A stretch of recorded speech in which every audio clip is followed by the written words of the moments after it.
Hello students and welcome to another lecture of law with Ali. ये हमारा lecture part 2 है। हम कंट्रोल ऑफ एग्जाम्पशन क्लॉजेस पढ़ रहे थे और कंट्रोल ऑफ एग्जाम्पशन क्लॉजेस में लास्ट टाइम हमने पढ़ा था कि क्या क्या कंट्रोल्स हैं एग्जाम्पशन क्लॉजेस में, और हमने ये पढ़ा था कि एग्जाम्पशन क्लॉजेस को प्रॉपरली इनकॉर्पोरेट कैसे किया जाता है इन अ कॉन्ट्रैक्ट। आज हम देखेंगे कि कभी कभी ऐसा भी होता है कि इनकॉर्पोरेशन के रूल्स वगैरह सारे बिल्कुल प्रॉपर होते हैं, लेकिन फिर भी जो है एग्जाम्पशन क्लॉज कभी कभी नहीं मानी जाती और कोर्ट उसको नहीं एक्सेप्ट करती। अब इसके 3 रूल्स जैसे मैंने आपको पिछले लेक्चर के एंड पे बताए थे, कॉन्ट्रा प्रोफरेंटम रूल है, नेग्लिजेंस है और सीरियसनेस ऑफ द ब्रीच है।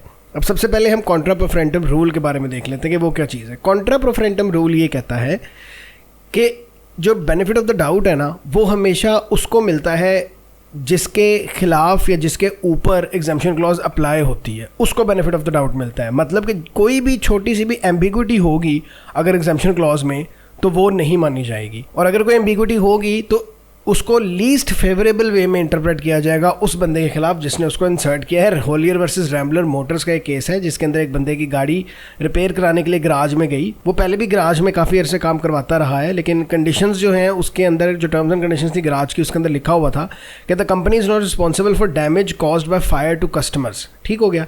अब कॉज्ड बाय फायर क्यों, ये नहीं लिखा हुआ था, तो that makes this very ambiguous कि भाई ठीक है, गाड़ी को अगर आग लग जाती है, गाड़ी को आग लगने से अगर गाड़ी ख़राब हो जाती है तो ठीक है, कंपनी और garage will not be responsible, but उन्होंने ये नहीं बताया हुआ था कि आग लगेगी क्यों, what will be the reason जिसकी वजह से आग लगेगी। तो सिंस ये एम्बिगुअस था तो it was interpreted against that company. ठीक हो गया।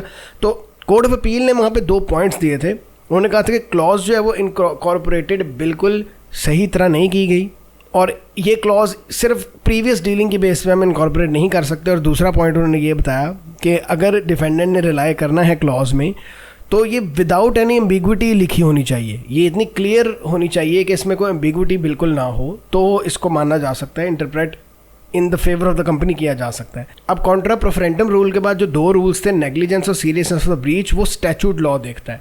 तो स्टैट्यूट लॉ यहाँ पे 2 हैं।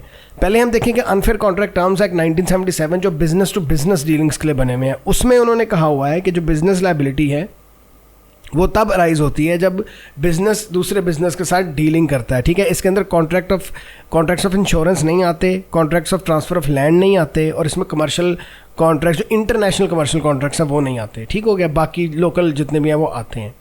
जैसे Stevenson and another versus Rogers का 1999 का केस है, जिसके अंदर एक फिशरमैन था जिसने बोट बेची थी अपनी, और क्लेम किया कि his business was selling fish not boats. ठीक हो गया। तो उसके ऊपर उन्होंने अनफेयर कॉन्ट्रैक्ट टर्म्स एक्ट 1977 को अप्लाई किया, सेक्शन 14 को कंसिडर किया गया और उसको ऐसे इंटरप्रेट किया गया कि सेल ऑफ फिशिंग बोट, तो बेशक उसका जो काम था वो सेलर था, वो फिशिंग का सेलर था, फिश बेचता था, लेकिन सेलिंग बोट्स का उसका काम नहीं था। लेकिन still since he sold the boat and that boat was a fishing boat, तो उसको भी उसके बिजनेस के अंदर उन्होंने ऐड कर दिया था।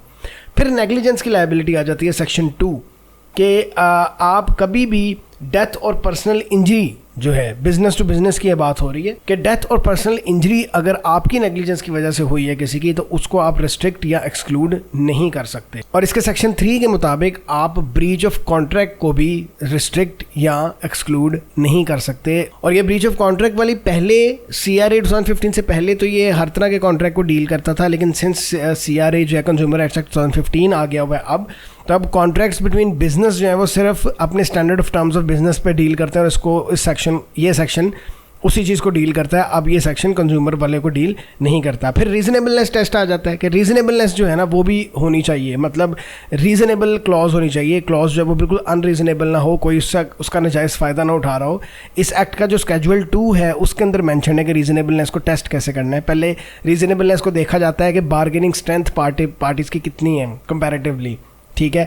अगर कोई बार्गेनिंग स्ट्रेंथ एक पार्टी की बहुत ज़्यादा है, दूसरी की बहुत कम है, तो फिर रीजनेबलनेस उस हिसाब से देखी जाएगी। फिर वो ये देखते हैं कि जो बायर है उसको कोई इंड्यूसमेंट्स या एडवांटेजेस मिली हैं क्लॉज को रीजनेबल बनाने के लिए या एक्सक्लूजन क्लॉज की वजह से, तो ठीक है, फिर फाइन आप इंक्लूजन जो है क्लॉज इस तरह की डाल सकते हैं कि आप बायर को उसके बदले में कुछ और भी दे रहे हैं। फिर ये देखा जाता है कि जो गुड्स हैं जो मैन्युफैक्चर हुई हैं क्या वो प्रोसेस मैन्युफैक्चर और अडेप्ट की हैं बायर्स की स्पेसिफिकेशंस के ऊपर? अगर नहीं की तो फिर रीज़नेबलनेस उस हिसाब से देखी जाएगी। और फिर ये देखा जाता है कि कस्टमरी प्रैक्टिस क्या है, एक्सक्लूजन या लिमिटेशन, या अगर कस्टमरी प्रैक्टिस है तो फिर तो ठीक है, लेकिन अगर वो कस्टमरी प्रैक्टिस नहीं है, कोई नई क्लॉज है, तो फिर बायर को आपने जो रीज़नेबल नोटिस, और उनको पता होना चाहिए रीज़नेबली कि क्या वो क्लॉज थी और वो कहाँ पे एग्जिस्ट करती थी और उसमें क्या रिस्ट्रिक्ट हो रहा है, क्या एक्सक्लूड हो रहा है। फिर हम कंज्यूमर राइट्स एक्ट 2015 पे आ जाते हैं। कंज्यूमर राइट्स एक्ट का आपको पता है कि अब कंज्यूमर, बिजनेस टू कंज्यूमर या ट्रेडर टू कंज्यूमर के जो कॉन्ट्रैक्ट्स हैं उसको कंज्यूमर राइट्स एक्ट 2015 डील करता है। और ये स्टैचूट जो है ये रैप अप करता है सेल ऑफ गुड्स एक्ट 1979 को और supply of goods and services act 1982 को। मतलब अब ये वाले नहीं चलते, अब CRA चलेगा, ठीक है। और ये अनफेयर कॉन्ट्रैक्ट टर्म्स एक्ट 1977 को भी रिपील कर देता है, और unfair terms and consumer contract regulation 1999 को, इन दोनों को ये रिपील कर देता है। अब कंज्यूमर और ट्रेडर के बिजनेस में सिर्फ CRA 2015 चलता है, ठीक है। मैंने आपको वो CRA के लेक्चर में, अगर आपने लेक्चर नहीं देखा तो आप वो CRA का लेक्चर जाकर आप देख सकते हैं। मैंने आपको पहले ही बता दिया था कि इसके सेक्शन 2 में सारी डेफिनेशंस दी हुई हैं कि ट्रेडर कौन होता है, बिजनेस क्या होता है, गुड्स क्या होती हैं, सारा कुछ क्या होता है। और अब इसको इजी बनाने के लिए मैं आपको बड़ी सिंपल सी बात बताता हूँ कि CRA में आपने वो जितने भी गुड्स के, सर्विसेज के, डिजिटल कंटेंट के जितने भी सेक्शंस देखे थे ना, बड़ी सीधी सी बात है यार कि वो चूँकि सेक्शंस थे, वो इम्प्लाइड टर्म्स थी, उन चीज़ों को आप एक्सक्लूड नहीं कर सकते। Simple is that.